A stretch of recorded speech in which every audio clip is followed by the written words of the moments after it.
Teman-teman, Assalamualaikum warahmatullahi wabarakatuh. Selamat sore ya. Kalau di Amerika ini sore ya. Kalau di Indonesia itu masih pagi banget. Ini sekitar jam 4 sore.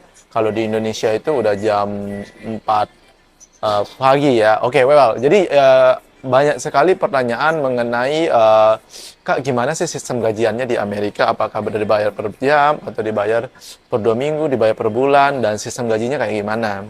Oke, jadi saya jelaskan sedikit di sini adalah pertama adalah mengenai sistem gajinya di sini tuh biasanya per 2 minggu ya teman-teman ya.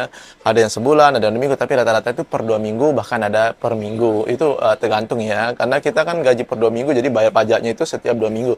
Kayak saya pribadi per 2 minggu digaji, jadi dipotong pajak bla bla bla, pokoknya setiap 2 minggunya gitu. Nah, untuk single itu pajaknya lumayan ya. Nah, jadi terus ada yang nanya juga, apakah per jam ya? Ya memang dihitung per jamnya ya. Jadi di kantor kalau di restoran itu biasanya sih kita sampai selesai ya dihitung. Pokoknya 12 jam ke 16 jam pokoknya sampai selesai. Dan misalkan sehari itu kita itu dikasih $110, misalkan $110 posisi A gitu. Nah, tapi di sini tuh ada beberapa sistem ya untuk yang teman-teman server atau di bartender itu sistem gajinya ada 3 ya.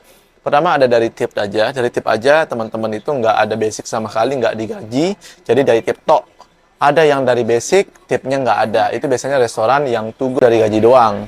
Ada yang satunya itu dari gaji dan tip. Ya, nah alhamdulillah ini saya dapat gaji dan tip itu lumayan ya. Jadi itu udah sistem gajinya. Jadi kalau mengenai berapa sih gajinya di restoran atau apa itu setiap restoran itu beda-beda ya teman-teman. Tapi setidaknya gajinya ini untuk teman-teman yang kerja di Amerika itu lumayan ya. Jadi bisa beli terasi gitu. Jadi oke lah untuk biaya hidup gitu loh. Dan untuk kerjaan seperti saya ini sebagai kebanyakan juga kerjanya serabutan ya teman-teman ya. Jadi saya ini kerja di bartender, saya kerjanya di server itu adalah sebagai waiter atau pelayan tamu ya.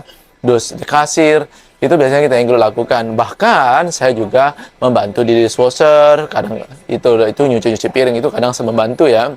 Dan juga kadang di kitchen gitu. Nah, jadi intinya teman-teman tuh pokoknya kalau kesini ke Amerika itu siap bahasa Inggris dulu. Untuk sistem gajinya itu ada 3, itu saja ya. Untuk gaji menurut saya sih lumayan ya daripada Indonesia. Insya Allah lebih baik di sini gajinya. Semua kalian yang nonton video ini bisa ke Amerika. Wassalam.